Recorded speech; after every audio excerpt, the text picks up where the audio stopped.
नीट पेपरफुटी प्रकरणाचा महाराष्ट्रातील नाशिक, पुणे आणि लातूर कनेक्शन समोर नाशिकमधून संशयित शुभम खेरनारला सीबीआयच्या ताब्यात, तर पुण्यातील तरुणाचा शोध सुरू.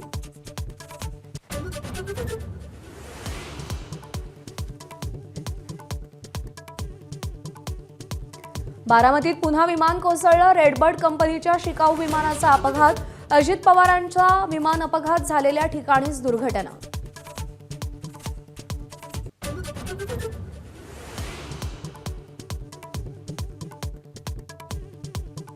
मुंढवा जमीन गैरव्यवहार प्रकरणात अमेडिया कंपनीवरचा दंड कायम. 21 कोटींची स्टॅम्प ड्युटी दंड भरावा लागणार. कंपनीला महसूल मंत्र्यांकडे अपील करण्यास 2 महिन्यांची मुभा.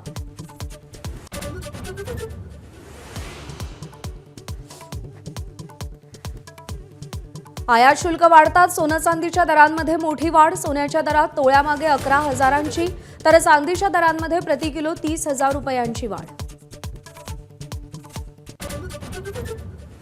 पंतप्रधान नरेंद्र मोदींच्या सुरक्षा ताफ्यातील गाड्या घटवल्या. इलेक्ट्रिक गाड्या वाढवा पण नवी खरेदी नको, अशी मोदींची भूमिका. तर राज्यातील मंत्र्यांच्या ताफ्यातील गाड्यांचा आढावा घेतला जाणार. तमिळनाडूत मुख्यमंत्री विजय विश्वासदर्शक ठराव मांडणार. विजय सरकारला काठावरचं बहुमत, तर अण्णा द्रमुक थेट सत्तेत सहभागी होण्याची शक्यता. अखिलेश यादवांचे सावत्र भाऊ प्रतीक यांचं 38व्या वर्षी निधन. मृत्यूचं कारण अस्पष्ट. पोस्टमॉर्टम रिपोर्टची प्रतीक्षा.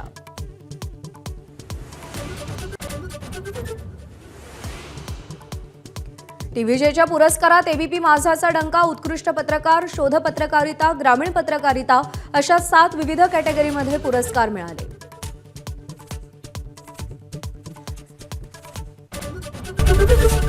एबीपी माझा, उघडा डोळे बघा नीट.